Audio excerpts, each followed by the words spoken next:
So I'm going to talk about practice as well as projects. And the reason is, basically when I started, I came out of the world of theater and storytelling, and it's always been a big part of me. I was really interested in the ways that essentially people could make things and have a sort of craft perspective on them. And that's really antithetical to technology, I find. This is obviously Jackson Pollock, and he has this great quote, and there's a lot of artists who talk about this when you start making work that it has a sort of life of its own. This is obviously Jack Parr, who arguably created improvisational comedy. He basically uses this stick that was just thrown out to him and presents comic situation after comic situation. He does this for like 7 minutes. Sorry, this is Andrew Winters, but Jack Parr himself is like one of the few times he actually laughed on television. He's like famous for not laughing with comedians, but Andy Winters could just totally crush him because of his capacity to like make things up on the fly, and that sense of ingenuity really lives throughout comedy. This obviously Tina Fey, with Brownie Husband serving, which represents 500 servings. And she, in her book, Bossy Pants, has it's sort of a rule of 3 in terms of how to approach improvisation, which is the sort of theme of my talk. And just to get the low-hanging fruit out of the way in terms of creativity and improvisation, she has sort of 3 rules about it, which I think apply to all creative situations, right? The first is to start with yes, right? Like in improv, if you end up on stage with somebody, like everything is about agreeing with your partner and building on it. If you don't do that, like it's dead in the water to begin with. The second thing is to make statements, right? Like it's not helpful to jump on stage empty and turn to your partner and be like, where are we? Right? Like that's just not helpful. You need to say something and make a statement they can play off you, even if they push you out of the way and make something different. Right? So just in terms of creative practice, we're always talking about making statements. And the third is this idea of there are no mistakes, only opportunities. So the capacity to basically take your constraints, take the problem areas and actually capitalize on them. They're the strange, weird, anomalous challenges that you don't just have to circumvent or jump over, but actually capitalize on. You need to leverage the sort of errors themselves, which in comedy works in one way, but in design and in technology works another way. But in fact, the stuff that I want to talk about more than this sort of, just like rules for improvisation are more about the structures, right? So if you think about jazz, right? You think about Coltrane. In this case, he's playing Favorite Things, right?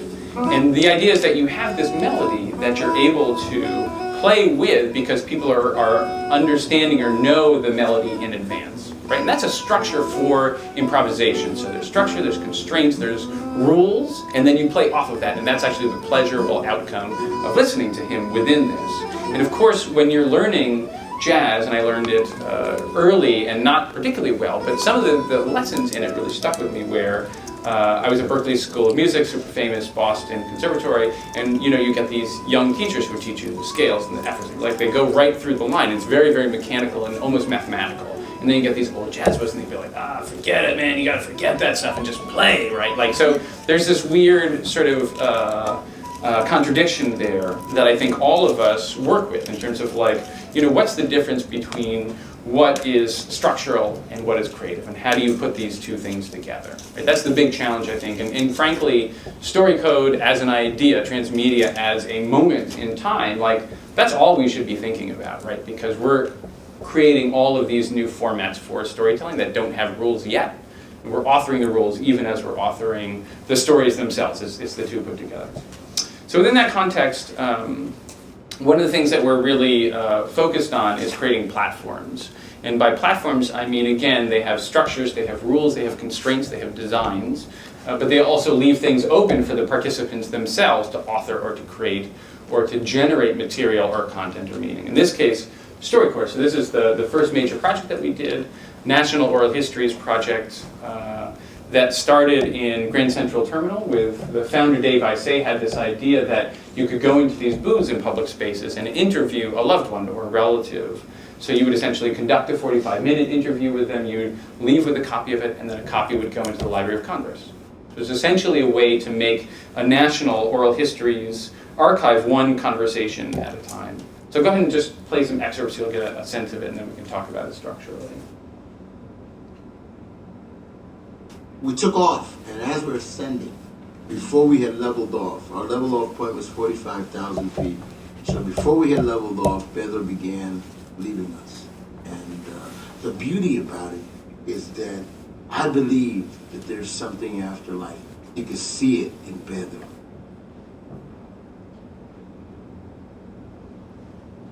See, the thing of it is, I always feel guilty when I say I love you to you, and I say it so often. I say it to remind you that as dumpy as I am, it's coming from me. It's like hearing a beautiful song from a busted old radio. And it's nice of you to keep the radio around the house.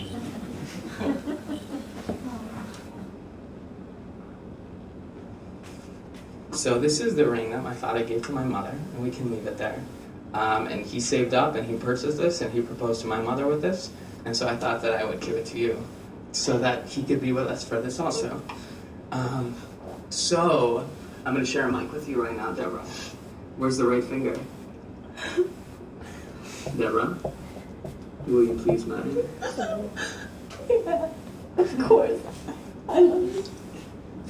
So kids, this is how your mother and I got married. We moved to Grand Central Station with my father's ring. My grandfather was a cab driver for 40 years, used to pick people up here every day, so it seems right. So you might think that I chose these excerpts to make you cry, but in fact, every excerpt makes you cry on StoryCorps. In fact, I heard a blogger, it's one of the best things I read about StoryCorps, they call it a conspiracy to make all of America cry every Friday morning. Because that's when it plays on the radio on NPR. And part of this is that it is structural, right? It's a design problem that created that content in a very specific way. We designed booths that you go in. It's a pain to go there with your grandmother. There's an elevated sense of that experience. We have a story generator that helps you think about intense questions to levy on people who you're bringing in there, and we really raise the ante, and then you go in there and it's quiet and it's soft and all the materials are sort of warm. That is a designed space that creates the type of media you're looking for, and we work backwards from the types of media that we're interested in. But the platform itself is open, so it's a kind of macro version of kids say the darndest things, right? Like people go in there and through the prism of the platform that we created, they create all this incredible stuff. And then we get to leverage that through the web and through online, Library of Congress, through books, through CDs. I mean, lots and lots of different ways to distribute that. But the core idea is really actually about listening. It's about offering people the chance to ask those questions, to have that conversation that you don't on a normal day. So local projects that, having started there is now doing a wide variety of different types of things. We're doing the Cooper Hewitt National Design Museum with Joseph Renfro that opens next fall. We have both linear as well as nonlinear filmmaking. So this is a piece we made for the National Museum of American Jewish History, and we did the films and the content, and then also created the media sculpture and designed the ways in which the media would actually interface with these bent Korean panels. We do a lot of work with architects. This is the Eisenhower Memorial, which we're building with Frank Gehry Partners. And a lot of our work involves a wide variety of different audiences. This is the BMW Guggenheim Lab, but it also points how much of our work is about technology, but is more importantly about that human connection. So we're starting to build even more now interfaces that are on the back end. They sort of assist people to have experiences with other people, whether it's a storyteller or a docent, or some type of a guide or a concierge. And then finally, we build a lot of stuff in public space. This is a piece that we built with Bjarke Ingels in Times Square, a giant beating heart, for Valentine's Day, which is really nice. But increasingly, we're being pulled from some cultural and not-for-profits also into commercial space. We're doing interesting work with stores. We have 2 different retail clients who are doing super interesting stuff. And then a big sort of public space, I can't really talk about it, but there's like a big architecture public space project we're working on as well. So the capacity to take technology and really sort of invent the future, that's another part of this talk, is just, it's a big open canvas for all of us and very exciting. So the next project I'm going to talk about is the 9/11 Memorial Museum. So 7 years ago, we entered the international competition to design master plan and then design and then produce the museum itself with Think Design. And so we won that competition. We've been working on it. And then during that time, we were invited to design a series of interventions into the memorial itself, including this algorithm that arranged the names on the parapets. This is the actual museum as it stood under construction maybe a year ago. That's the slurry wall, as they call it, which is the original piece of the foundation of the buildings that withstood the Hudson for a full year as they were excavating the ruins of the towers itself, and that makes up obviously the largest artifact in the museum itself. But you can see from the shots, it's a really incredibly raw, almost archaeological space. And that really mirrors in some ways the raw, unfinished quality of the story itself, right? Like if you think about 9/11, it's in this very odd, almost uncomfortable space between history and current events, right? Like the take, if you will, on it as a piece of history has yet to be written, has really yet to be metabolized by us all as a society. But it's not current events, right? Like it's somewhere in between memory in the past and thoughts in the future.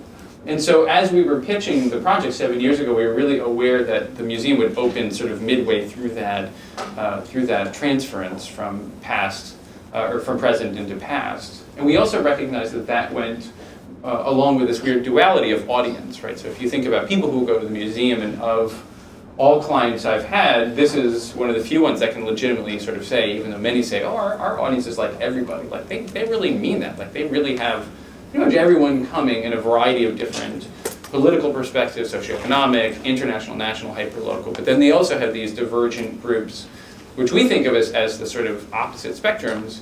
You have people who were there on that day, right? People who ran out of the burning buildings, and then you have kids, maybe 15-year-olds, who are young adults who know nothing about the event. Right? And so the challenge was always like, you have this incredible raw space of authenticity. Very, very few, particularly memorial museums, happen on the site where the event itself happened. You are entering into that space of memory where all of this went down, literally. But then how do you match that authenticity and talk to these two different groups? So our original idea, which really became the cornerstone of the museum, is that we would use stories from one group to inform the other group. Very simple play. So this is the first public outreach and really statement from the museum itself. It launched on the 8th anniversary called Make History, which gathered together hundreds of thousands of stories from all around the world about people's experiences on 9/11.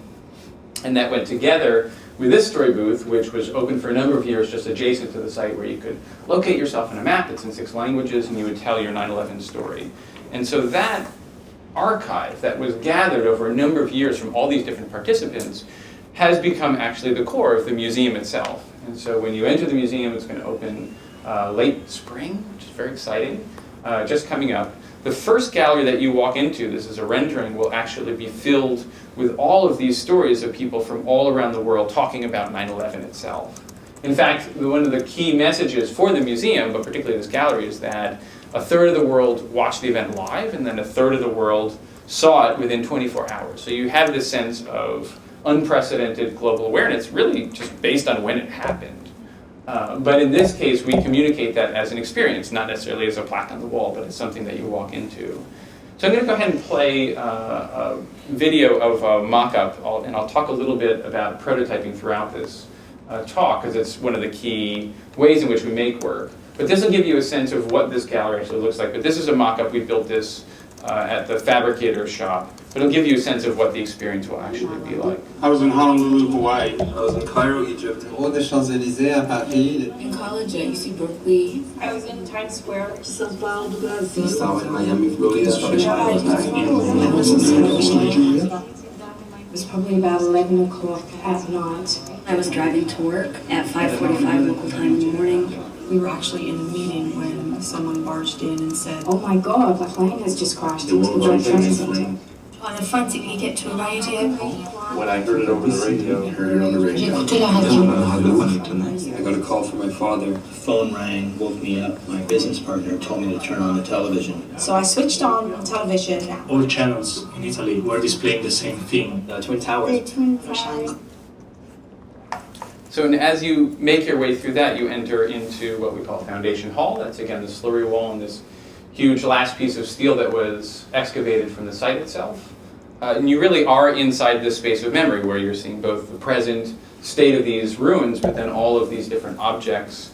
And as you actually get into the story itself, we tell the story of the experience inside the towers with that exact same technique. So all these overlapping statements from people inside the towers talking in the most heart-wrenching but also powerful voice specifically because they lived, right? You're hearing people's voices posthumously going out of the building talking about, feeling like it was like the building was punched or that the floor went out from underneath them and they thought it would just never stop. I mean, I can't really communicate without actually, exposing the clips.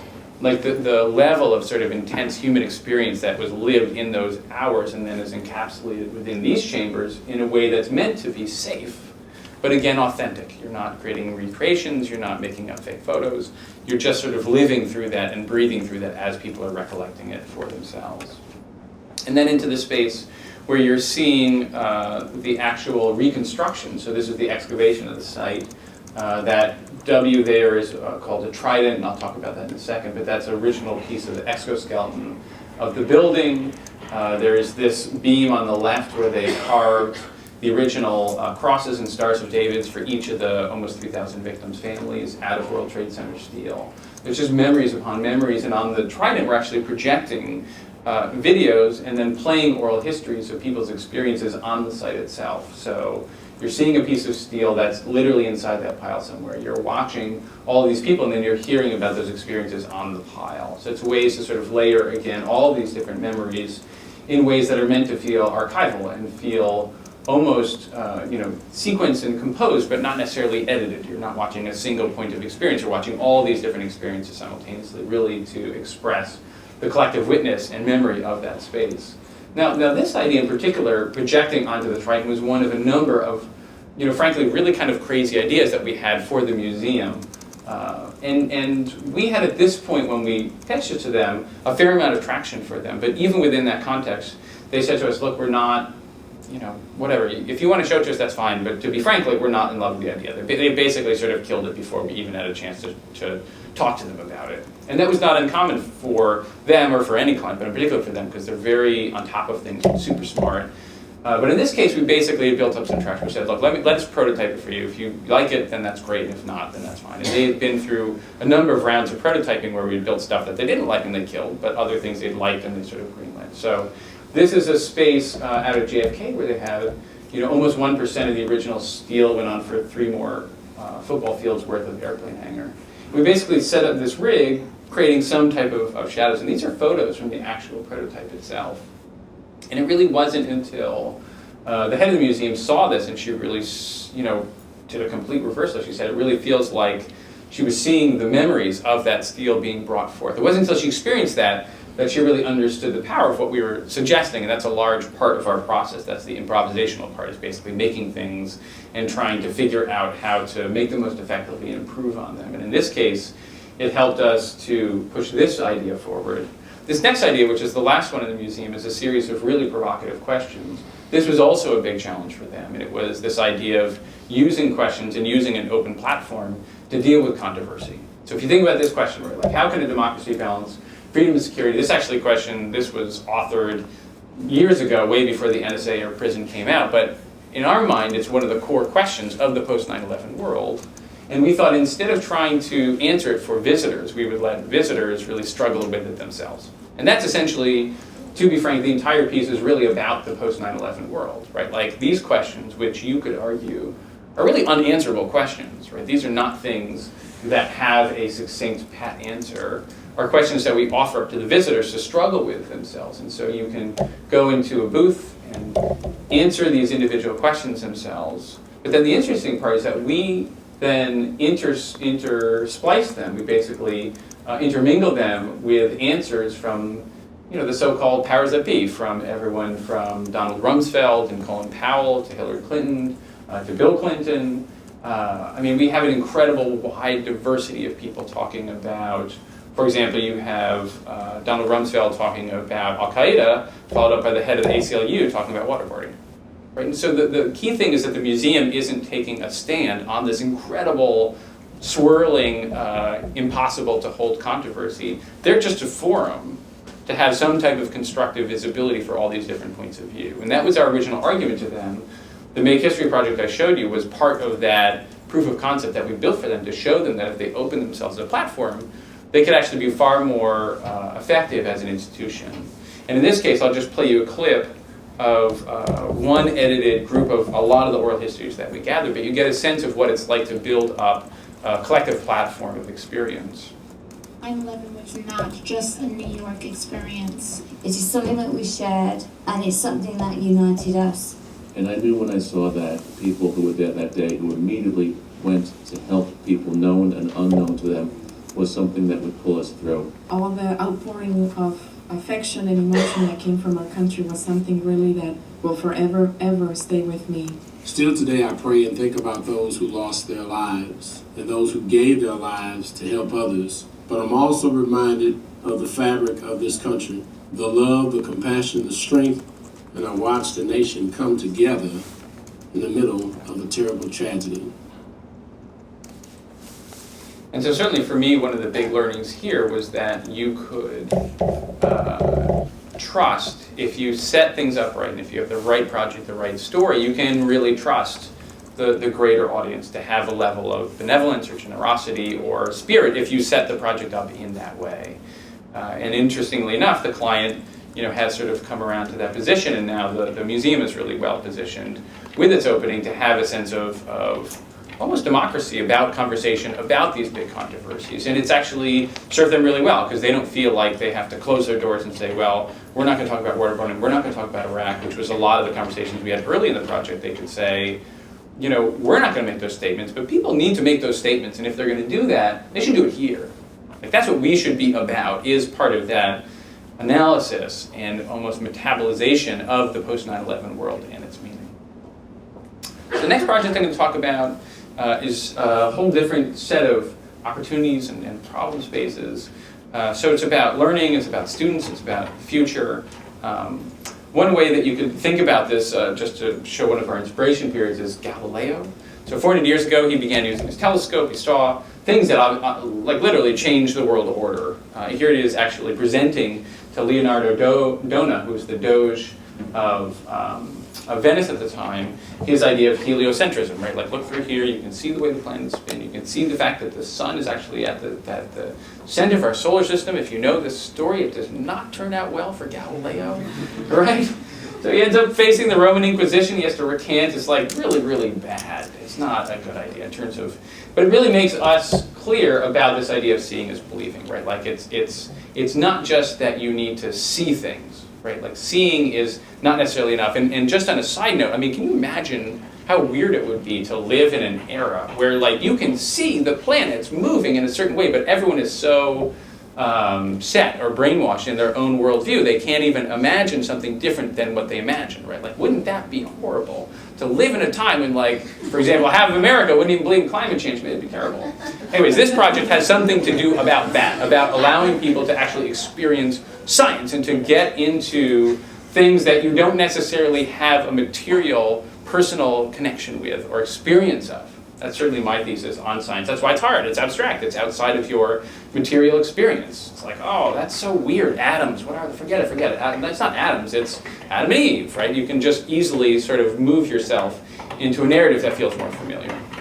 So I'll play a video. This is a video we made just to introduce the larger engagement, then I'll show 2 different projects we're working on with it. It's sad to think that you can't change the world. If you were thinking that you couldn't create something and make something, then that was always someone else's role.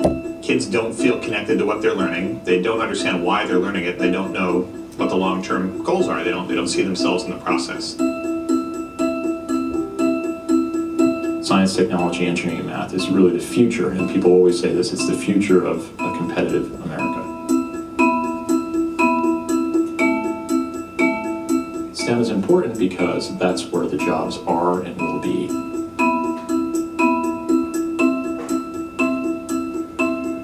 Too few students are going into those fields.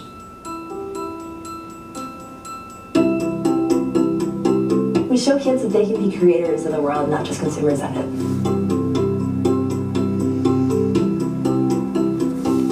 It takes them out of the role of kind of passively absorbing information to actively creating information. They learn the things they want to learn to solve the problems they want to solve. That is incredibly empowering. They start to take ownership over problem solving in the world. is not about doing your own work and hiding it, but rather it's about building off of what everyone else is doing and getting their input and making something better based on that. The important problems are all about solutions that aren't obvious. In a design, make, play curriculum, they're learning by doing something. They're making something. Right off the bat say, oh, I made that. I didn't even realize I could make that. Well, then I can probably do this other thing. You're putting the learner in the driver's seat. They want to learn more. That's what learning should be like. Designing as the task, making as a product, and play as the way that we get there. We're at a crucial time in education that we need to shake things up a little bit, and design, make, play definitely does that.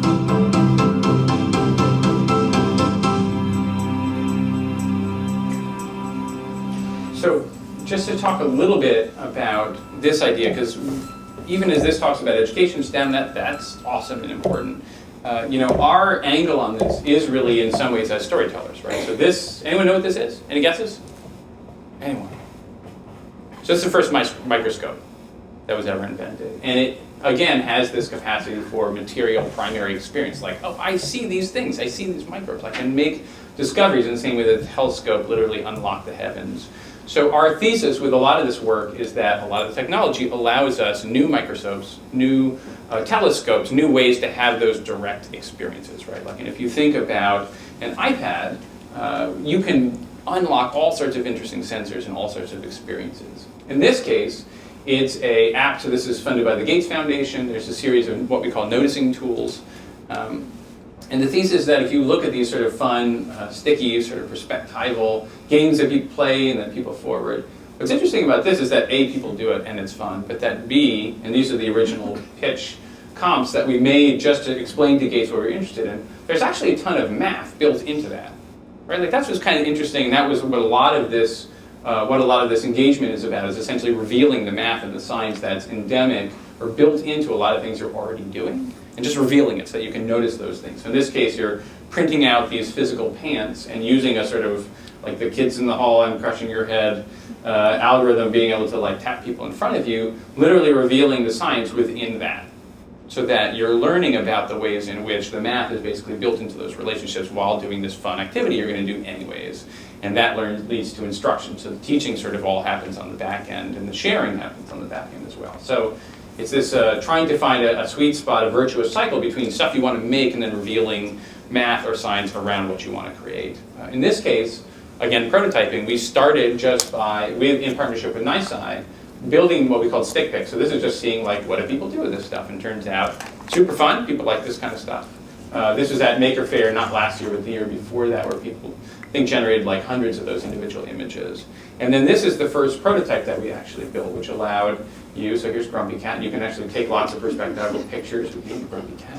And then you can actually author the different pieces within that and understand how once you choose these individual pieces, you can start to reveal some of the math and some of the distance involved, and then actually create an individual comic book. Once you've done that, you're basically comparing data on different photographs themselves. So we're using, and this is typical of our work, we have like cool image recognition algorithms that are basically allowing that math to be revealed. So again, there's a lot of technology in the back end that's making that possible. But this is really the fun part. This is what the kids enjoy, is the fact that there's something fun and enjoyable. And then here's the next version of the prototype as it was actually being used by school kids. Right? So these kids are learning math. Right? They're using it as a larger tool to create things and to understand the different relationships, as they're seeing someone moving from the front to the back, and they're sort of seeing that the difference between those two, but they're also telling stories and using this tool as an open platform to have fun, to engage with themselves, to engage with each other.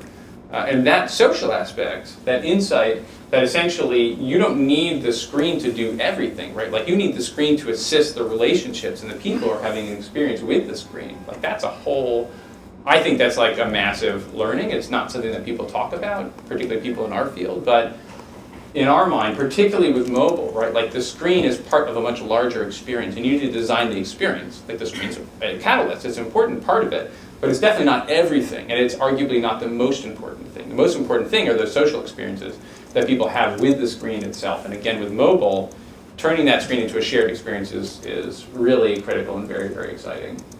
The second thing I'm going to show had this thesis essentially about middle school physics. So if you think about force and mass and acceleration, you can think about a scenario where a kid might be sitting sort of bored in class, and there's like seeing these equations, and this is so ridiculous, it has nothing to do with me, these weird frictionless blocks that are moving in different directions, and then they run out onto the playground and literally actualize all of those equations on their own body as they run on the slide, as they get onto the swing, etc. Right? Like if you think about playgrounds, they're actually little, they're like experimentation places for students to run physics experiments on their own bodies. Right? And so what we did was essentially build a sensor pack that could reveal all of that science again in their own experience itself. And so again, this is actually, interestingly enough, funded by the Department of Education. So the feds are making these innovation bets, and they actually see this potentially as the future of learning. Like this is what is going to replace textbooks in the future, or at least one version of it. And I think there's arguments for and against it. But in this case, what students are doing is grabbing these different tarps that have different materials and different coefficients of coefficiencies of friction, and then running down and doing these different experimental runs. Right? So these kids are doing physics experiments on their own bodies, building up these data sets associated with these different mats that they're running on. And all of that creates these different representations of kinetic and potential energy. Right? So it's the capacity to put yourself inside of that original ball run experiment that you might have done in 6th grade, and you're actually able to experience it yourself. And there's different badges and ways to culminate that information, which then when you get into the classroom allows you to actually start to manipulate. First you get to run the individual experiences and see the energy transfer between kinetic and thermal and potential. But then more importantly, you can actually manipulate the individual variables themselves. So you can see the way that, like if you change the mass, so you turn to a robot, if you're heavy, because robots are very, very heavy. You can actually start to understand how the actual equations work in a sort of abstraction. So you can go from the material, concrete experience, you start abstracting further. You can get into graphing, you can get to the actual equations themselves. But this is a sort of core hypothesis we have, is that this idea actually is the future of learning. So this is just an early prototype. We're into sort of round 3 of prototyping and have changed it and evolved it. But it's a very exciting sort of new initiative for us. And so then the last piece I'm going to talk about is about seeing and about sight, and also about the process of really making within this sort of digital tool set.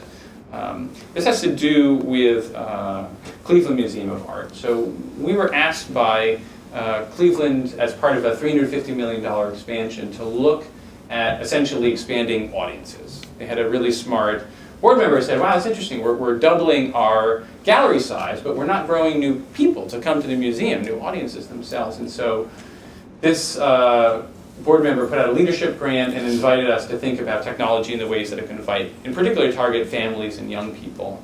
Now, one of the big challenges that we had here was really the nature of art museums, the fact that they haven't changed in literally hundreds of years, the sort of conventions that are associated with them. And the key, I think, to our approaching engagement, and frankly, the reason why it didn't get killed by the director, because he really didn't want to be the guy who let flat screens sit in front of Picasso paintings and ruin his museum, or ruin museums in general. And so what I said to him, which is completely the truth, I was like, I just want to be clear, like, I'm not here to reinvent the art museum. Like, the art museum is great, and people love that experience, and it's been great for decades and for generations. What I want to do is use technology to augment and to amplify what people are interested in, and to connect them in a more significant or emotional way with different parts of the artworks, or the information around the artworks, or the stories. Right? So that was the original concept, and this was actually the first piece of design that they accepted, specifically because when we got on board, there was an exhibition designer, and there were like flat screens in front of all artworks. It was crazy, right? Like, you'd look at like a Van Gogh painting, and there would be like an iPad here, and there's like really kind of crass. And so what we did was basically delete 80% of the technology. We pulled all of it away from the artwork so that you can opt out of it. You can just look at the paintings or the artworks directly, and then make everything that's on the screens directly connected to the artworks, and lowered it so that you could see over them. So very, very subtle design ideas, but really setting up that relationship between you and the screen and the artwork in a very, very self-conscious way. And some of the things that you can do, if you select any individual artwork, it'll show you its original context. And that, I think, was one of the most revolutionary parts of this, and most effective parts. I mean, you can manipulate it, you can zoom, and you can do the types of digital manipulations that you anticipate doing. But just to show you a couple more versions of this, This is what happens when you select that individual line, right? So this is where that line came from, right? And this is the kind of non-verbal interpretation that's afforded to you with something like digital technology. Like no amount of label text will make that much sense to you about why that painting is that bold or even that garish. Or for example, this is the original castle that tapestry was originally woven for. Right? These are the kinds of things that curators actually can't really communicate particularly effectively, but they know this, and that's why they're so jazzed about these objects, right? So this is Rodin's original space. It looks like a factory for human expression.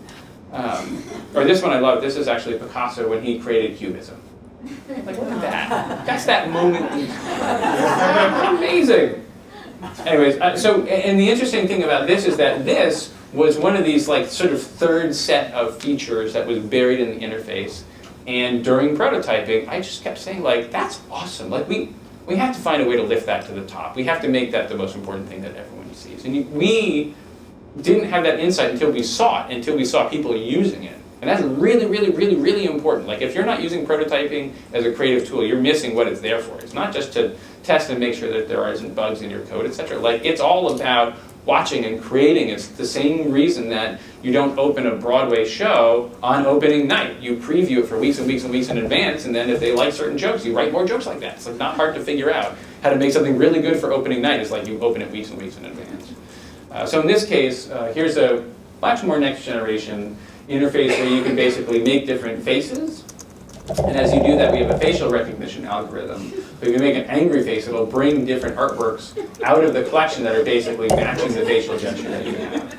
Right? And then it actually makes these pairs, so it's creating this film strip of you and the artworks actually that you're connected to, and you can use that to learn more about the artworks. You can visit them inside the museum itself.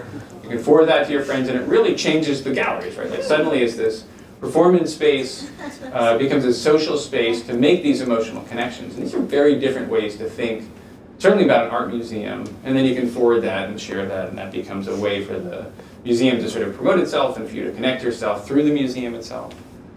This is another idea that we had that we ended up moving forward. This is an algorithm that lets you draw and then brings forth objects with the same shapes as you're drawing. This came out of conversations with the curators where we were talking about the fact that most people go to museums and they sort of bask in the reflected creativity of the artists. In this case, you basically get to draw things and see yourself as creative and then see that reflected inside the artworks themselves. We actually made this for kids, and then we had so much success during the prototyping, like we literally couldn't pry the curator's office because they were so excited about it, that we made an adult version. The adult version has lots of information because we've heard adults like information.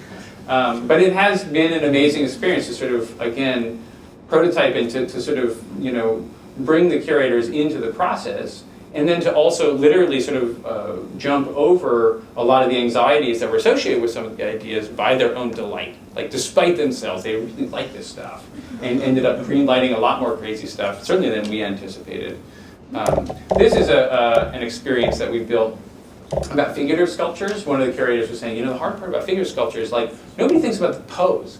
Like you just look at the sculpture as if it's a foregone conclusion. You don't think about what the human body was doing to make that pose. And so in this case, you basically select an artwork and then try and match the pose itself, and it rates you on how you're doing it, right? And what's kind of interesting, beyond the fact that it's like connects people, we got complaints about the emails, because again, it forwards you information about the artwork and the artists and the provenance, etc. But we got complaints not because the emails weren't working, but because the emails didn't have the percentage of accuracy. People wanted credit. They were like, I can't forward this to my friends without my 99. I got 99. There's another piece, and this is just the second to last part of it I'll show. We have a location aware iPad app that we've made. So it basically knows where you are and can show you information about whatever artworks are around you. You can also use it to take tours, and I'll talk about generating your own tours in a second. But as you make your way around the galleries, we were really interested in having just multiple avenues for basically connecting with the artworks. So in this case, you can hold up the camera view to any artwork, and it'll use image recognition to show you stuff about that artwork itself. But you can also take tours. You can take tours from your cousin, from the director.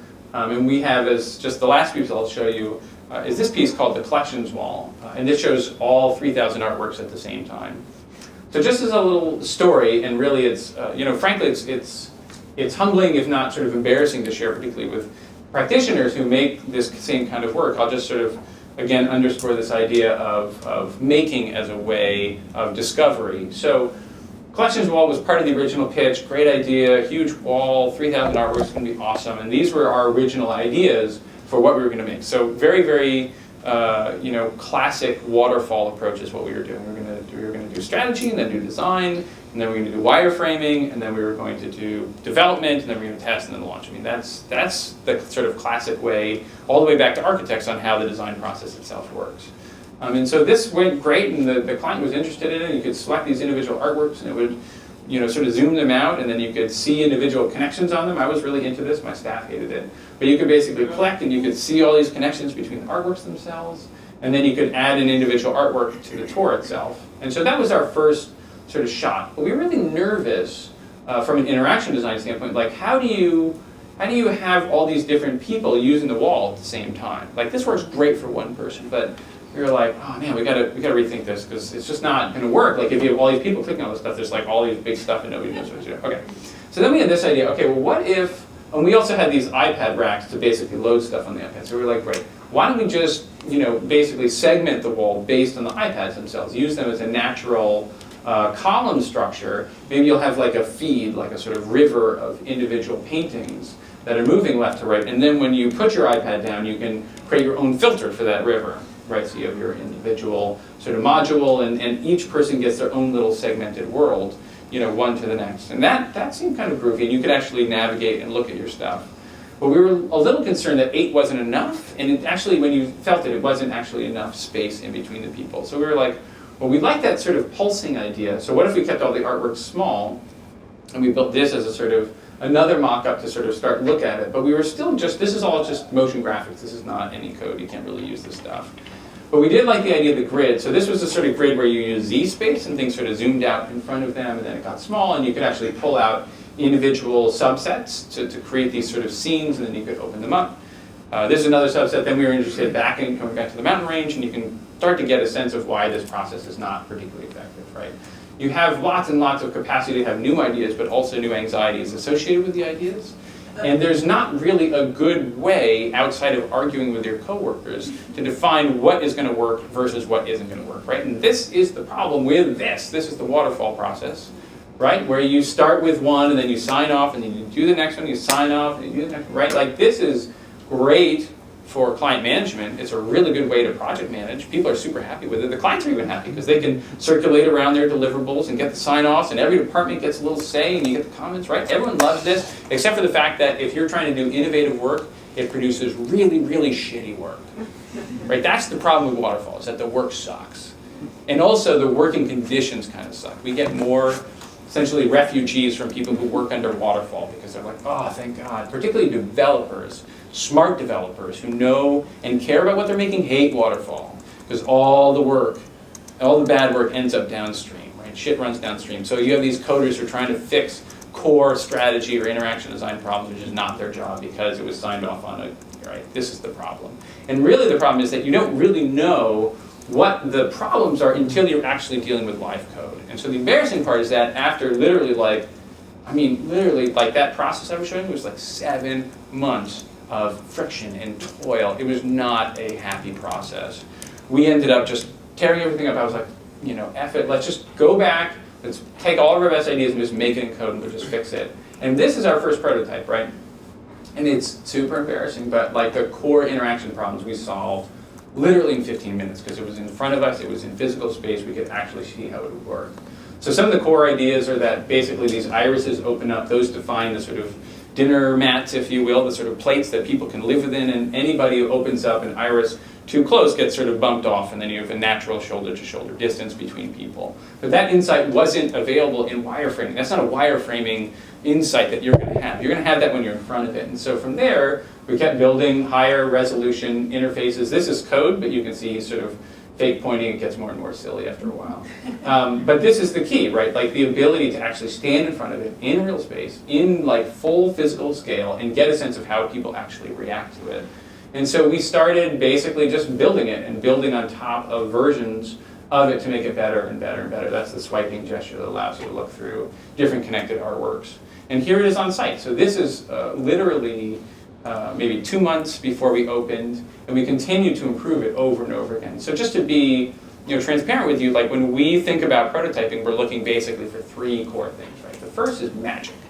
Right? So if you're in our business, the sort of innovation business, the sort of like new experience business, like it has to deliver on that. Like you have to do something magical and really cool that makes people want to take out their phones and take a picture of it, or tweet about it, or tell their cousin, like, you've got to see this crazy thing. Like, it's awesome. So that's, just to be self-obvious, like, that's your job, that's our job. You have to make that happen. So that's part of the big opportunity of our time, because technology is ever advancing and making that possible, but we have to capitalize on it. That's our job. And that brings me to the second thing, innovation with a point, right? Like, I often say that there's no flat screen that's thin enough that it won't look like a toaster oven in a year, right? Like, hardware is not going to save you. If you're looking to a faster processor or a bigger, brighter projection, or, oh, this LED is like 8mm versus 10, like, that's garbage, because it's going to look really bad in a year, right? And anyone who's investing significantly in hardware needs to actually know that up front. I've learned that the hard way, where clients are cranky a year or 2 later, or even upon installation because their hardware is outdated. But that's the deal. Like, you have to tell them, I tell them, look, we'll get written up in Wired and people blog about us, and that's cool, but at the end of the day, if you don't have a point, if you're not actually delivering something that is experiential, that's the third thing that we look for, it's not going to work. If you're not making an emotional connection with your visitors, if you're not actually telling a story that matters to them, that has resonance with them, the hardware, the algorithms, all that stuff that Wired and that the Times and the reviewers will pay attention to, that totally doesn't matter. That is just a big press bump. And that's great, and we should all have press bumps for doing something the first time. But that's, that, like, between us chickens, it's not actually that hard today to do things for the first time, right? There's all these new technologies out. Everyone's doing stuff for the first time. Well, it's the first time we use a Connect for this. It's like everyone's doing stuff for the first time. It's not hard to do that. It's hard to do it and actually make it meaningful. And that's what we need to focus on. Anyways, just to share a couple more pieces with you. That's what we apply in terms of the actual prototyping part itself. And the key to us is that, even up to the last day, so this is like a month, you can see the ranges are still, they're still basically curtailed. Like, we were still making changes all the way up to the opening. It was very, very stable in terms of the development, but our capacity to continue to invest in iteratively changing and improving, and in making the client comfortable with that, so that they would see stuff, and they were already in the group, but they would say, like, you can see this is one of the curators. She's like, well, this does make sense to me. And instead of being like, oh, it's like a wacky curator, we'd be like, well, that's bad. Like, we have to fix that. We have to figure that out. And so constantly just doing what I call peripheral listening, like, as much as possible absorbing how people who don't know what your interface is supposed to do start working with it. That's how you improve it all the way to the final day. So just to share with you in terms of what it finally looks like. Again, it's all 3,000 artworks, so it allows them to basically create these subsets, love and lust. Some are formal, just color, that's all of the artworks by color, or circles, looking at different ways to basically create these mini exhibitions. And then in this case, you can select individual artworks and start to see those subsets. So you can see all these still lifes, or in this case, all the French paintings of the 18th century, and just go on this sort of visual dive down the rabbit hole of either what gallery it's from, what era it's from, who the artist is, what the material is, what the medium is. You can select individual tours and load those onto your iPad, and you're basically creating your own custom tour just by liking these individual artworks. So it's a way essentially to allow people to fall in love with the artworks and to start to create their own tours and express themselves through the museum, which is really this radical departure, right? Again, it's the museum as a platform allowing visitors to invest their own identity and their own feeling and expressions into the artworks and into those tours themselves. So the last thing I'll just share with you, again, is this sort of overview of the emotional connections, because I think at the end of the day, this is really what is going to help people to focus on the works of art themselves, or on your work, is making those emotional connections. And that's actually what's timeless. This is what is going to make our work matter in a year or 5 years or 10 years. So it's what's going to make it, anything besides just a novelty, is the fact that you actually cracked the code and made that human connection. So it's about new technology, it's about experience, most of all it's about engagement. And so I just advise all of you to think about the structures and just forget about them as well and just play. Thank you very much.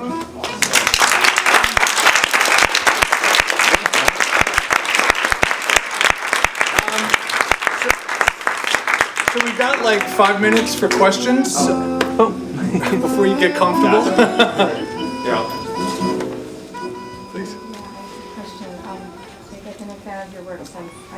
visited one of the Storycorps booths. Oh, My good. dad, yeah. Oh, great. that's awesome. But I was wondering, with the artwork, like, some of the art might be, I don't know if they're called orphans, like not as popular when people visit. Right. So have you had data get back, or how did you think about, like, has there been anything surprising about things that usually are like not as toured, but because you've displayed them in a certain way Right. that now they're more popular? So they have, here I'll just turn this off. They have, they're starting to reap data out of where people are going. It's still relatively early days, so I don't have transparency in terms of the data that they're collecting. But I know that particularly the smarter and more forward-looking curators, including the head curator, are really interested in exactly this idea, like where are people going? What are they looking at? I think there's this condition, I think, where technology isn't necessarily the reason that people are able to do something, but it's the reason that they're interested in doing something, right? So I don't think curators ever really thought to themselves, what are the metrics like on my museum? Until it was actually possible to kind of get it. Now they're like, yeah, what do people actually look at? Because they're spending decades researching all this stuff, but it has no correlation to what visitors actually want. And I don't think that's just because of how they've been trained or what they've been told. I think it's structural. I don't think they had that visibility. It's not like, I think stores were kind of interested in data, but until they had the tools to collect it, they weren't really investing in it. And now that the web has really heightened people's awareness of that feedback loop, applying it to physical space is it's happening in a big way mostly for retail, but also museums are interested in, like, where are people going? What are they paying attention to? Why are they paying attention to it? So that'll be a big part of it as well. Yeah? Client communication process. You're creating something experiential. Yes. People think in very different kinds of ways. Yes. How do you effectively, what process do you use to get the ideas across? And, this is a nice example, but also, is it created yet?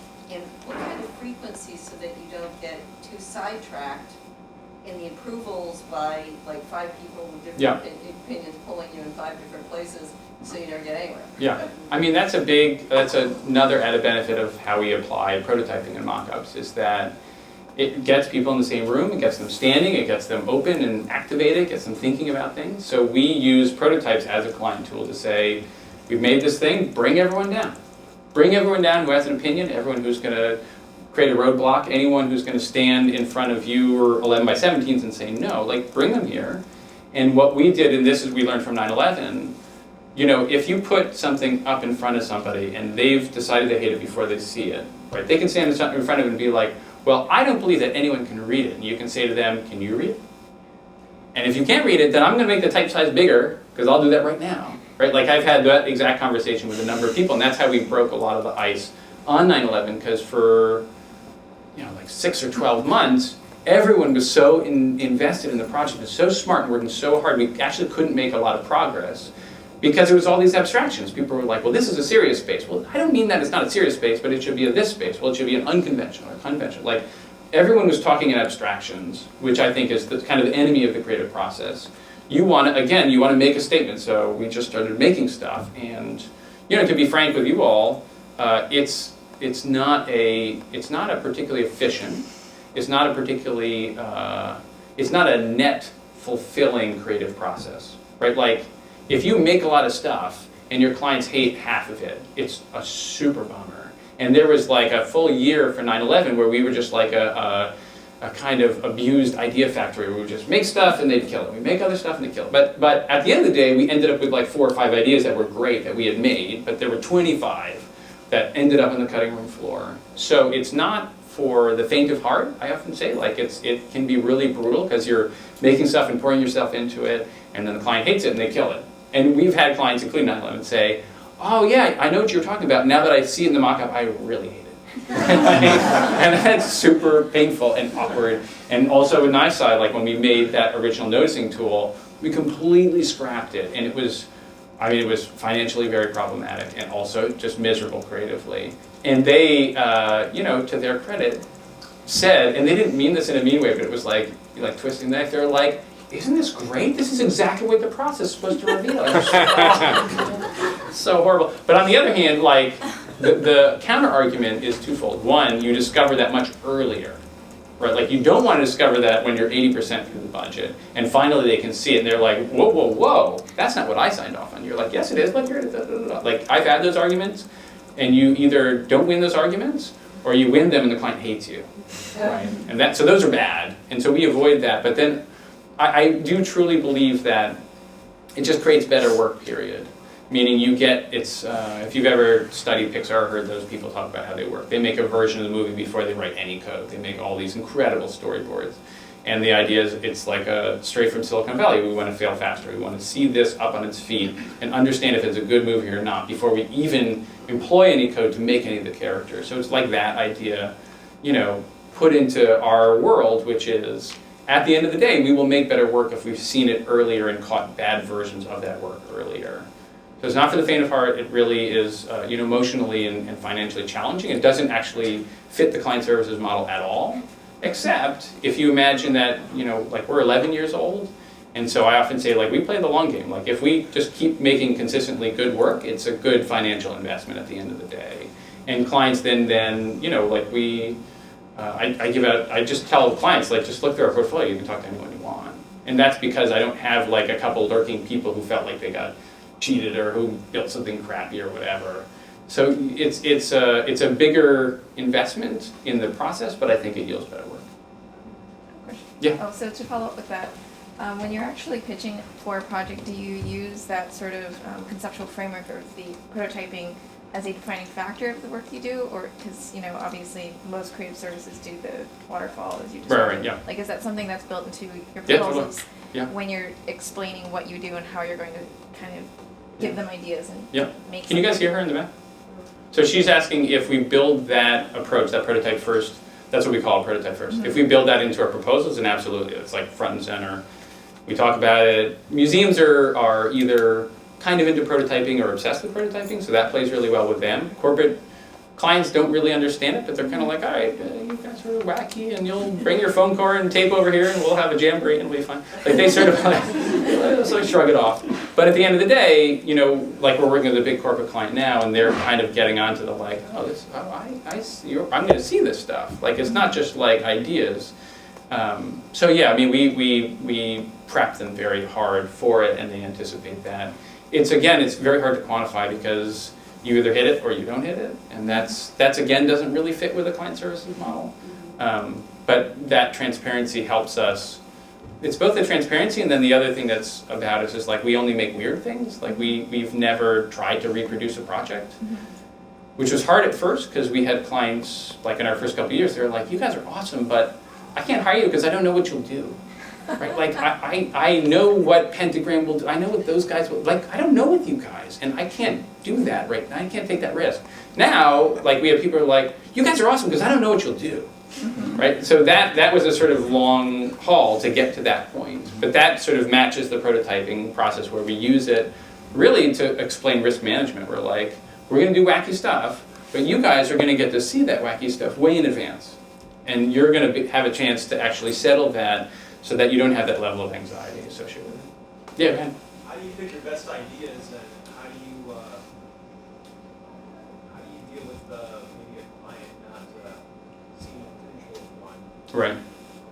So it's a great question. I mean, we have an evolving sort of creative practice and way of making stuff inside the studio. We have everything from studio-wide brainstorms where we put up dozens of ideas and we start to curate them together, to mock-ups where we actually see people using them. For a while, we've basically doubled every 2 years, so we're just getting to 40 people, which is where I can't really be involved in all the project, which is interesting too. So we have now teams that run, sort of like democracies where lots of ideas are coming out, and they're sort of fighting with each other to figure out how to make those best ideas work.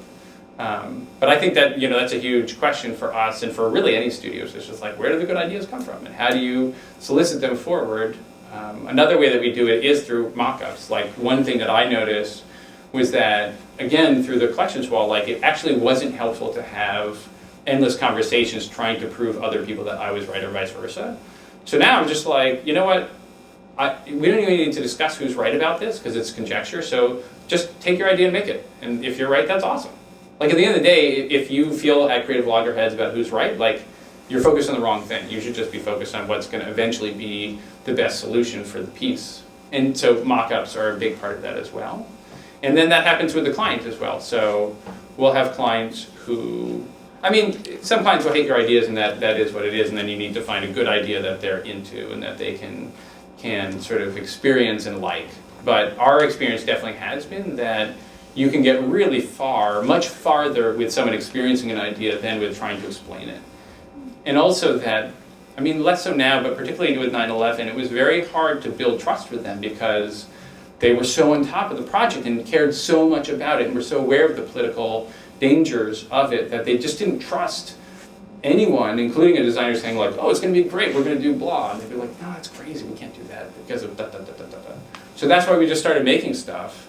And we literally, I mean, we had months of reviews where I would just be like, all right, so I'm not even going to tell you what this is, just go in, experience it, it's for this gallery, and if you like it, that's awesome, and if you don't like it, that's fine, we'll come up with something else. And then invariably, sometimes they would hate it, but oftentimes they would come and be like, well, I saw this, and that was really interesting. It's an interesting sort of reverse psychology, because they like it, but they don't know why, so they're attaching meaning to it, and they're trying to figure it out, and then they're working with you on why it works. And so, I mean, the key to that is you need the goods. Like, you have to have a good idea and execute it well, but the capacity to basically build it and have them sort of walk around it and knock on it and feel it and see the magic, you know, that's really what it is. And I mean, not that many, but I've had like maybe a half dozen sort of presentations to clients where they've like pulled out their cell phone and taken pictures of it, and you're like, that's awesome. Like, that's what you want every client review to be like, where they're like, oh my god, oh, I gotta take pictures of that and forward it to people. Like, so as much as you can get to that, like, I mean, it seems like a self-obvious thing to say, but that's the goal. One more question. That was actually my question. I'm really interested in the social sharing of it. Right. I would just spend 6 months at Smithsonian on projects, and a huge part of their thing is they've got these 137 million objects. Right. How do you get that out to the world and get people to share their experience, the experience of being in the museum? Because it's a very tiny fraction of people that actually go and do and experience physically the thing in the museum. And they usually just do it once. So it's, you know, I love this. I just absolutely love this. I know that a lot of museums are starting to put all their high definition art online. You know, memes are going nutty in the museum world. What succeeds and what works in terms of getting people to press that share button and spread the So can you guys hear the question?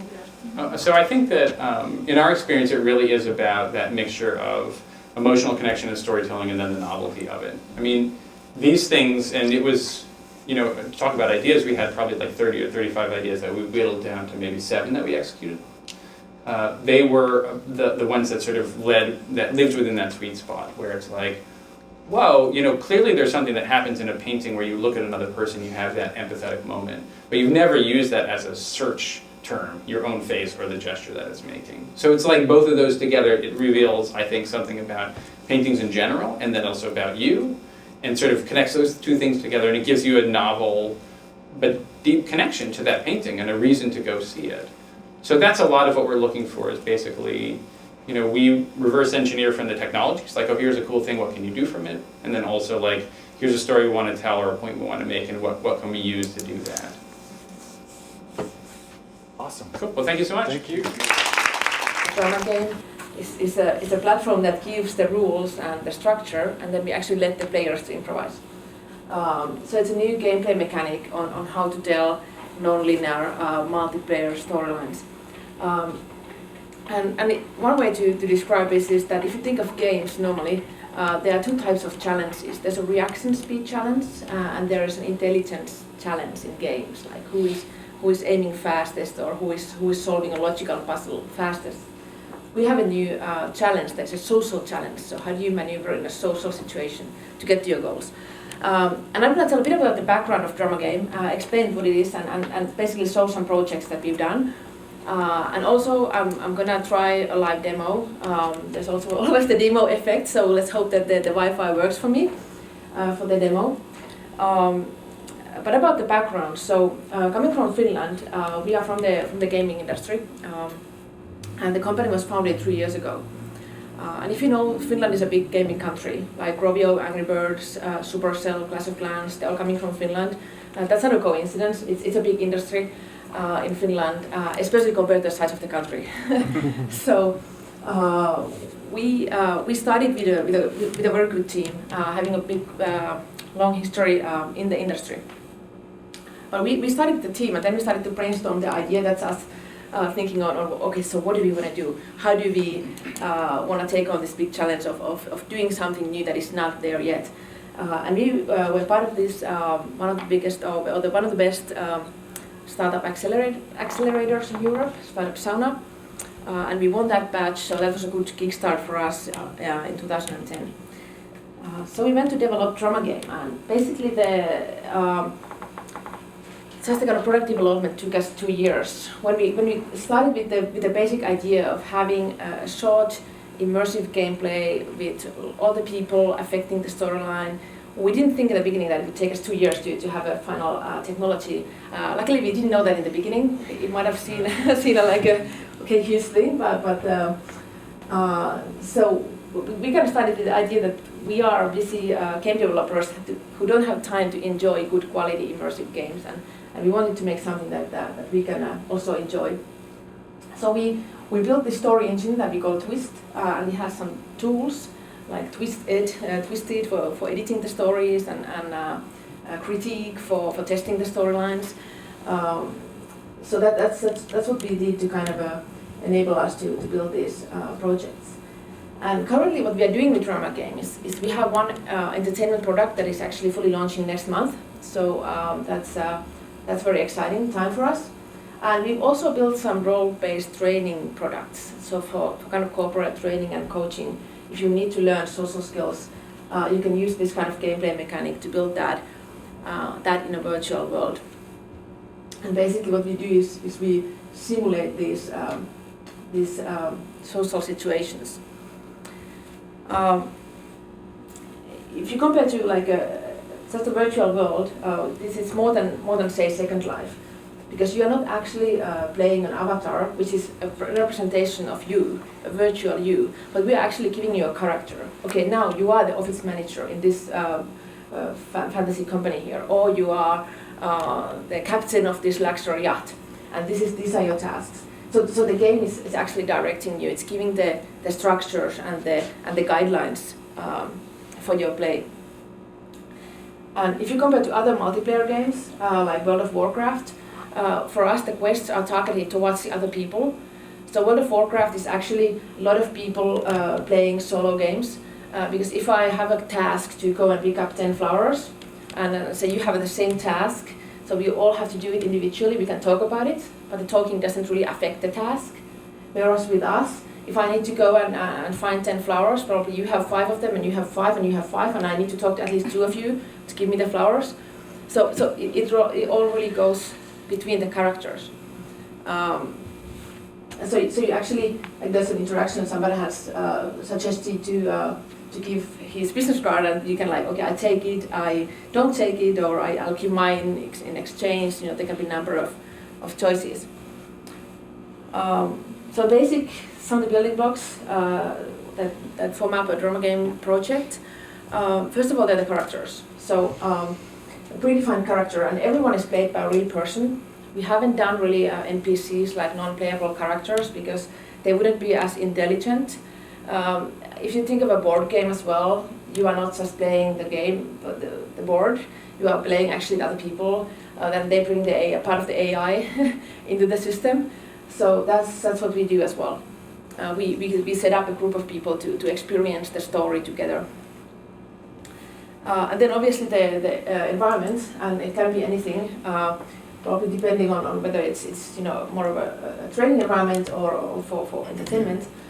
But usually the environment shouldn't be too big, because we want the people to actually encounter it, meet each other there.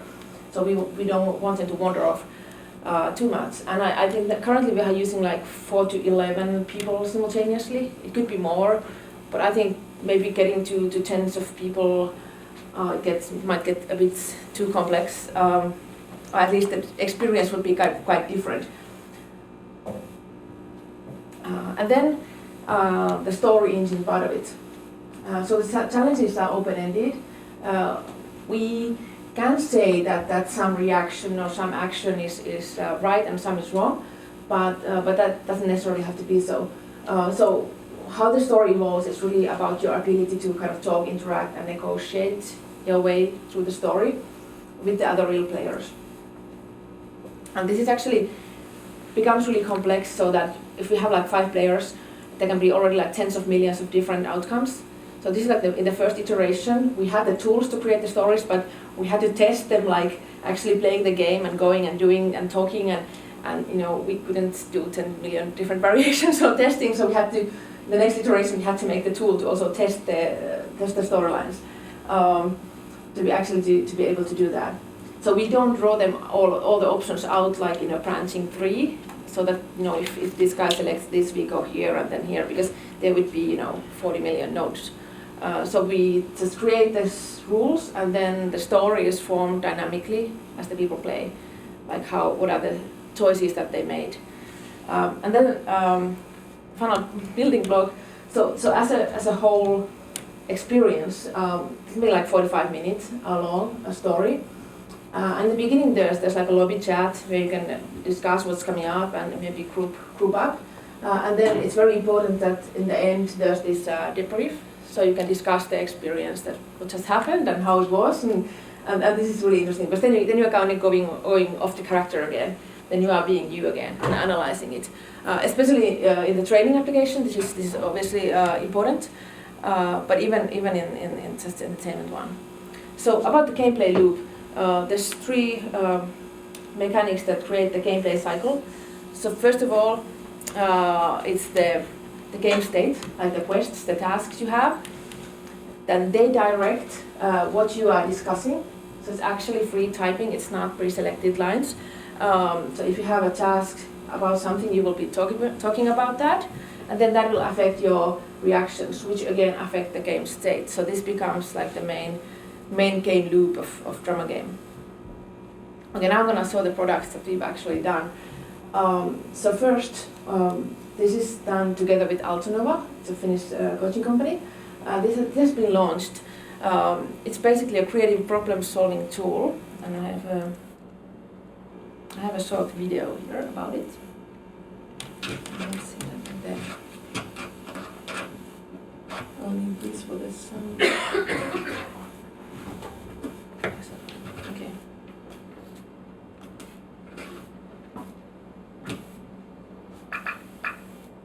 Welcome to Lateral Gallery. I will take just a few moments to explain how to play and enjoy the game. Lateral Gallery is a creative tool you can use with your team to get fresh ideas to questions you've been thinking about. Each team member will be assigned a different character. Nobody will know who you are, but you'll need to give yourself a nickname to be identified by. Just don't use your real name, as anonymity is key to the game's success. Once you've been assigned a character, you'll be taken to the gallery lobby, where you can chat with your team and discuss the questions you'd like to have answered. Once decided, your team leader will write down the agreed-upon question and start the show. Here you find your character standing in the art gallery. You can rotate the camera around by pressing the left mouse key down and moving the mouse. For moving about the room, you can press the arrow keys on your keyboard, or use the W, A, S, or D keys to move forward, left, right, or backward. For example, if there's a piece of particular art you'd like to check out, simply click on the artwork and you'll be taken right there. Tour the gallery, look at the different pieces of art, and discuss with others what you see. Free your imagination. Help your team choose the piece of art which best answers your question. Follow the quests and other guidelines as they appear on your screen. Be sure to read the quest instructions carefully. A blinking notification button will appear in the lower left corner. Just click on the flashing button to read the instructions. If you'd like to chat with your colleagues during the game, simply click on their character and walk over to them. To look at the paintings, do the same. This artwork looks interesting. With your mouse, you can click on another character who's looking at the same painting and request a conversation. Great! He accepts the conversation. Together, you can discuss the artwork by typing on the keyboard. For example, I may want to share an idea with my colleague. The blue and yellow colors entwined make me think of bundling our products to attract new customers. When discussing with other characters in front of the artwork, you can always click on the icon at the top of your screen to see the artwork better. When you're ready to leave the conversation, press the Leave Chat button at the top of your screen. After you've had the time to discuss with your colleagues and agree on a painting, you'll be asked to endorse the artwork. To start, click the artwork and your character icon at the top of your screen. Then ask your colleagues to do the same. Click on the Choose Action button in the middle and wait for their reply. Fantastic! She accepted and one of my quests got completed. After the game is finished, you'll have an opportunity to debrief with your colleagues, chat about the results, and celebrate your success. This was a quick tutorial on how to play and enjoy Lateral Gallery. I hope you will find the best answers and new insights through the experience. Okay, so in this case, it being like a problem-solving tool or innovation tool, kind of virtual brainstorming tool, it helps a lot that the people Welcome to Lateral Gallery. I will take just a few. That people are there's anonymity, so you don't know who's who, and it's been working very well in the teams that have been using it. We're using it ourselves as well. That. Sometimes the silent voices, if somebody is a bit shy or there's a strict hierarchy in your team, so that the boss's voice just gets heard the best. So in this, because the hierarchy disappears, everyone gets heard, and that's something. That's one point that helps for it to work very well. And then this kind of encourages this out of the box thinking through the techniques that are there inside the guidelines. Then another one I have a video for. This is a Bream holodeck. This is about learning to concentrate on the essential, and this is very almost in a demo state still, but a short video about that.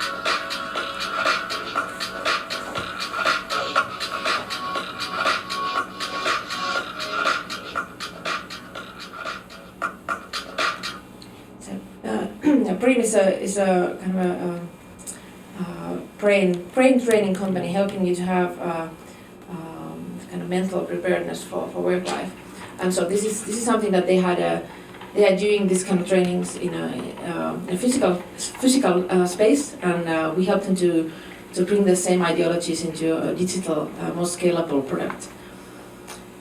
Then another one we're working with Altonova. It's this Agile Avenue, and I don't have a video of this yet, it's just launching next month. But this is actually, you were talking about the waterfall, so this is teaching the teams how not to work in a waterfall. so how to do projects in new fashion. And you can also bring some of your real life cases inside the game.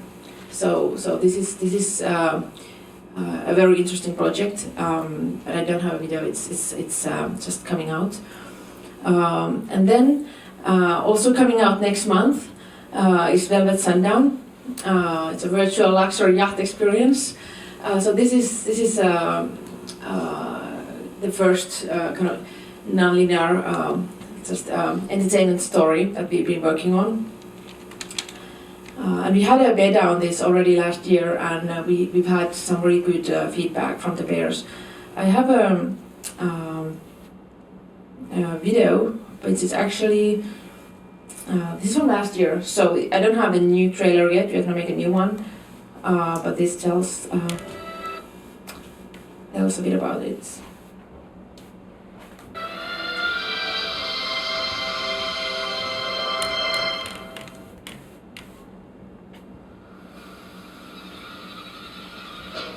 Welcome aboard Velvet Sundown, a luxury yacht full of drama, where you become an actor to play the role of a star with the real person behind every character, where your decisions take you on a cruise of emotional twists. Fall in love, betray, make new friends, Very dramatic. earn, protect, and steal fortunes as well as fame. Wield your pen, make the powerful bend, or take pity on those less fortunate. Be creative and take the story into your own hands. Live the greatest soap opera of all time, where your friends become foes, and the worst tragedy turns into the greatest blessing. The story has just begun, and it's yours to tell.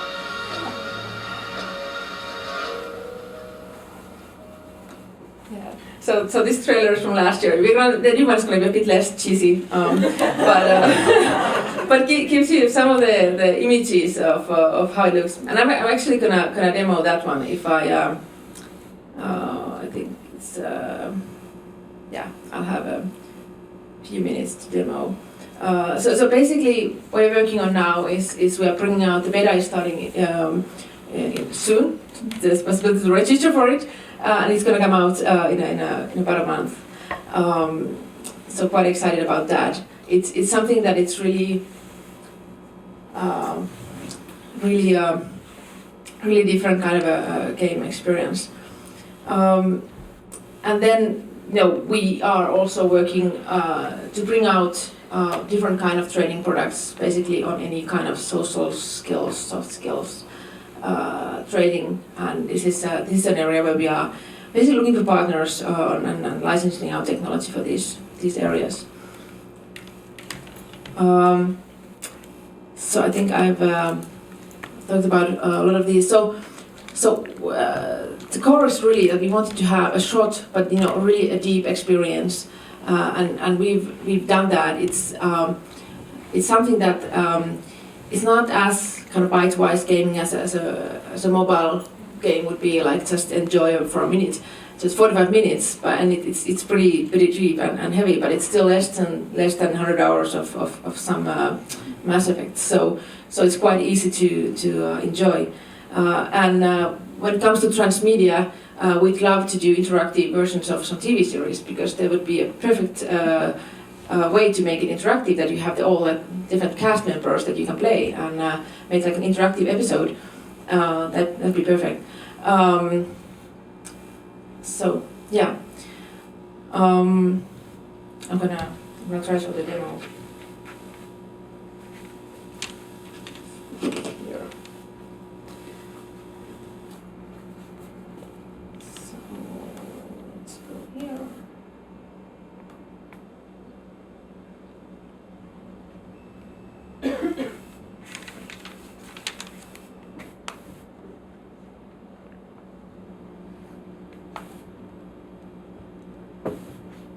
So I think the resolution is somehow not very good. But it's a multiplayer game. So basically what I'm gonna do is I'm gonna run it in a kind of a development mode. And I'm trying to see if I can get the resolution any better. No, not much. So that I can actually play with myself. we were actually just today playing, so that there was me here, and then there was some people from California, and then there were some Finns. But it's with the time zones at this time in Finland. It's a bit hard.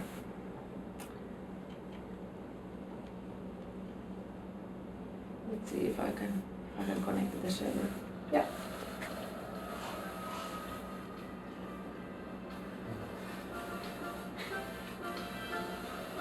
Okay. So everyone gets their character. So I'm now this guy. I can hardly read it. Well, I remember about what it says. So tell us a bit about your background. But it's actually people get really easily into the character. You don't need to push them a lot. It's really, we've had 70-plus-year-old people play this, and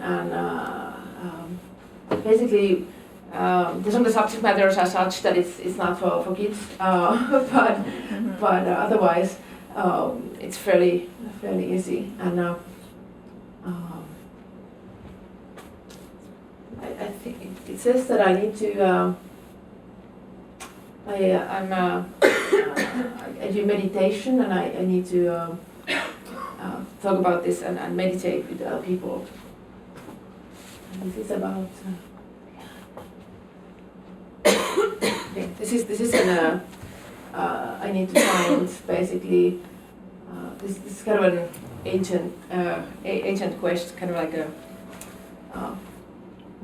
Anyways, so here I am. I'm on the boat. It's not a very big environment, and unfortunately, the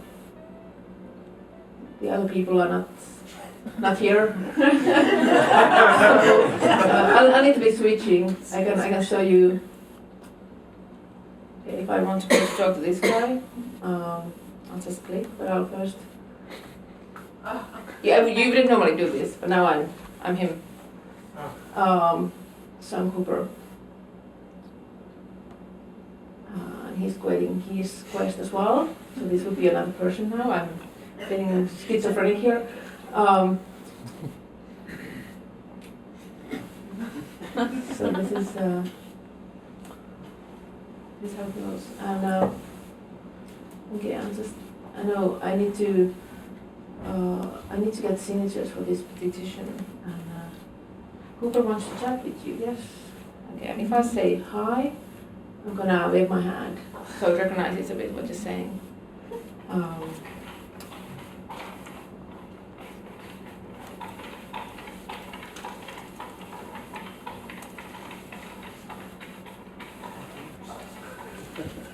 So, there you get the idea. Could you help me save the whales?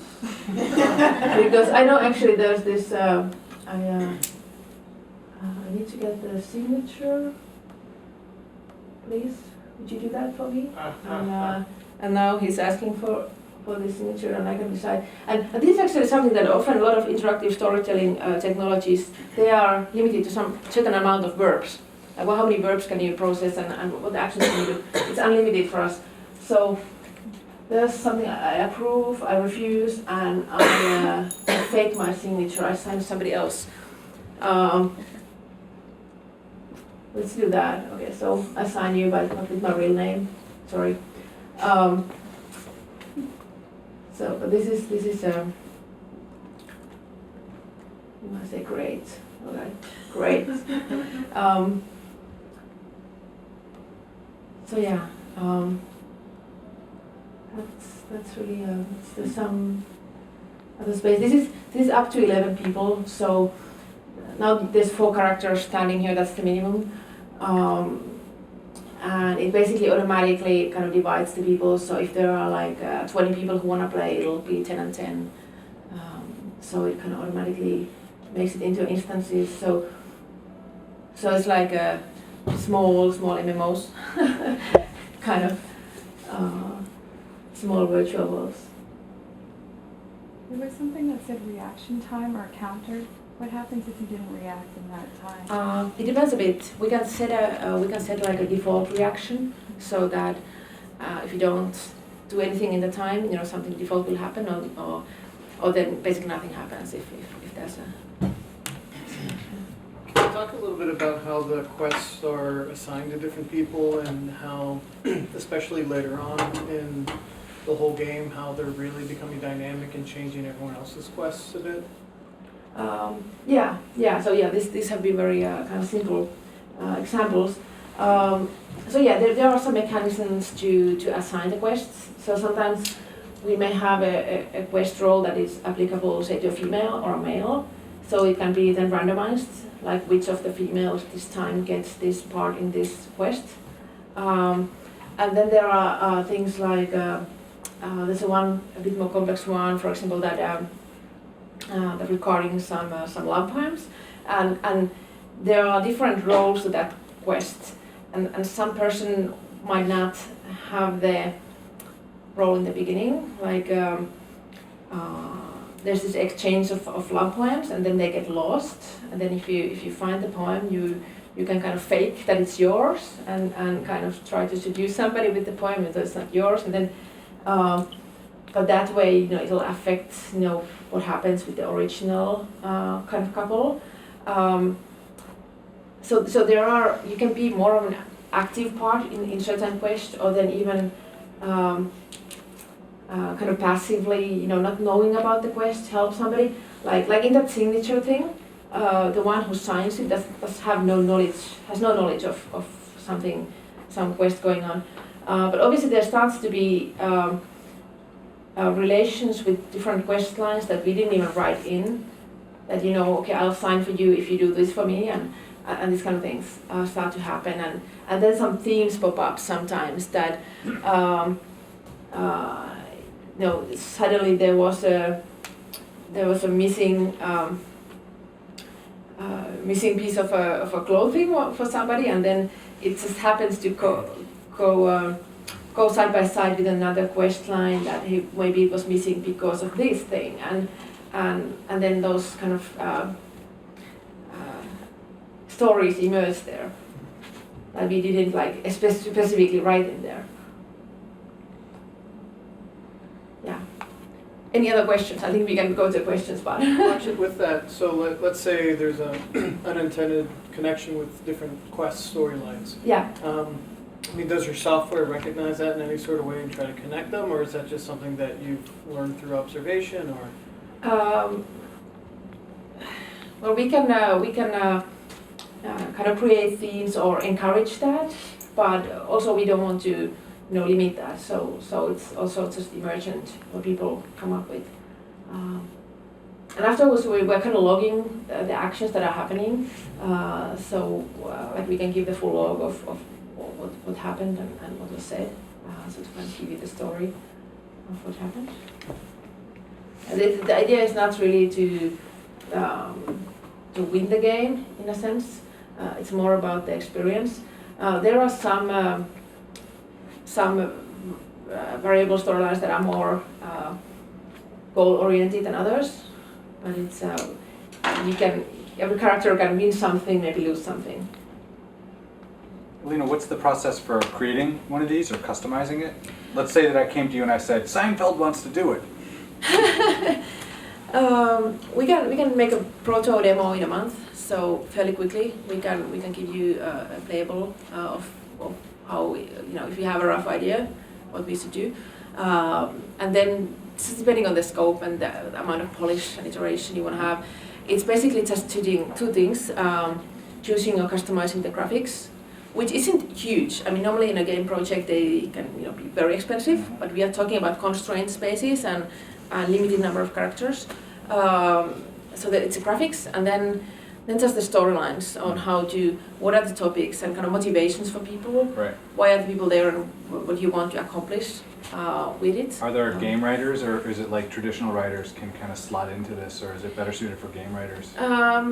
Well, you need to have some understanding of nonlinear. I mean, if you are thinking stories only as, this happens and then this and then this and then this, it's going to be harder to adapt. Right. But if you understand nonlinear structures, then, it goes easier. Obviously, we can, help with the structuring. But if a partner, actually it's good if a partner has a lot of understanding on what they want to say. It makes our job easier. Cool. Any other questions? Another question. This almost seems like ideal for prototyping pilots. For like when they want to pitch a new TV show, they have to build the sets, and then they have the writers, and they have to kind of show the concept of the show and the dialogue in a real way. I mean, this seems like it could potentially do that, but conversely, like, do you feel like this is a story creation tool as much as it is a way just to play and interact? It could be, or that you've thought of it being that. Yeah. You could use it for kind of analyzing certain types of scripts or processes or Since there's so much creativity built into what you can say. Which is really unique, I think. Yeah. Cool. All right. Any other questions? Please. Can you contrast this with Second Life? You know, in terms of like if you had Second Life and you just did a scripted mod, you know, that would do some of this stuff. What is different about this? What is? I've played some games on top of Second Life. So if you build on top of Second Life, it becomes almost like an MMO. So you are mainly interacting with the world and the objects. As far as I've been playing it, there, it's kind of player to player that, you know, I'm as a player giving a quest to you that you accept or don't, and if you don't accept, I need to go to somebody else. So the kind of the quest giving or quest ending points are people. So I think that I haven't seen. But yeah, otherwise, I mean, and at Second Life also, if you do the same kind of a like let's say that calorie game we have, the brainstorming, if you would do that in Second Life, you most likely would have some codes there to tell people that, okay, now this is the idea, that the painting's here, now you have to do this, and then, okay, after 5 minutes, okay, now please everyone listen to me, do this, and it would be fine, but it doesn't scale if the coach is there, so we are kind of building the coach into the game mechanic so that the game is directing it. So. Like in Velvet Sundown, for example, how will players find each other? Is it random, or can you play with a friend? Is it online? It's online, and you can play with random people, but we are going to have also a feature where you can actually have your own kind of private, just with friends game. So. And would it start like at a certain time, or would it just be like when there are 12 players, they're ready, it starts? Or? So far we've been timing it just because like in the beta it's been easier to gather up the group, but we are aiming at having a game at least like an hourly basis. So you could basically. So there would be a start time. Yeah. Or then let's say if we have enough people that, if you can just start the game, you can, but we don't want to have, the thing is that often people don't like to wait if you don't know how long you are waiting. So you rather know that it's 30 minutes and I'll go wash the dishes and then I come back, than you are just sitting there and hoping for the game to fill up. Mm-hmm. So that's why we may use timing in the beginning to make it easier for everyone. Mm-hmm. Because you do need like 4 people. And we don't want to be able to sit in an empty lobby and not be able to play. Cool, awesome. Thanks so much.